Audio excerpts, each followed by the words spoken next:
भूतिया जंगल का रहस्य। गांव के बाहर एक घना और डरावना जंगल था जिसे लोग कालवन के नाम से जानते थे। इस जंगल के बारे में कई डरावनी कहानियां प्रचलित थीं। कहा जाता था कि जो भी इस जंगल में गया वह कभी लौटकर नहीं आया। लेकिन यह भी सच था कि जंगल के अंदर कोई अनमोल खजाना छिपा हुआ था। रहस्यमयी खोज। राहुल, एक युवा खोजी पत्रकार, इन अजीब घटनाओं की सच्चाई जानना चाहता था। गांव के लोगों ने उसे मना किया, लेकिन वह नहीं माना और कैमरा और टॉर्च लेकर जंगल में चला गया।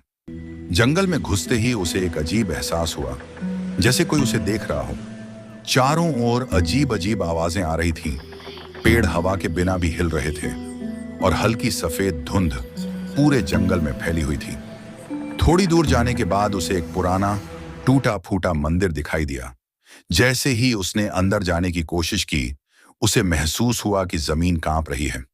तभी अचानक किसी ने उसके कंधे पर हाथ रखा। डरावना सच, राहुल ने डरते डरते पीछे देखा, लेकिन वहां कोई नहीं था। उसकी सांसें तेज हो गईं।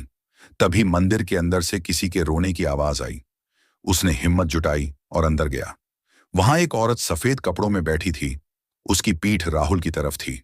राहुल ने कांपती आवाज में पूछा, कौन हो तुम? वह औरत धीरे धीरे उसकी तरफ घूमी। उसके चेहरे पर कोई आंखें नहीं थीं, बस दो काले गहरे गड्ढे थे। राहुल जोर से चीखा और पीछे हटने लगा। औरत ने ठंडी आवाज में कहा, तुम्हें यहाँ नहीं आना चाहिए था।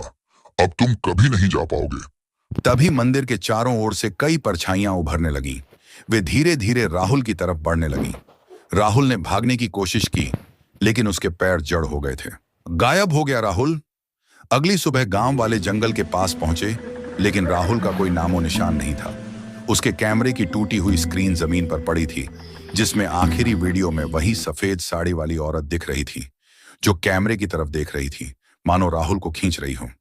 तब से कोई भी उस जंगल के पास जाने की हिम्मत नहीं करता। कुछ लोगों का कहना है कि रात के समय जंगल से अब भी राहुल की चीखें सुनाई देती हैं। सबक: कभी भी ऐसे रहस्यमयी जगहों पर जाने की कोशिश मत करो, क्योंकि कुछ रहस्य जितने गहरे होते हैं, उतने ही भयानक भी।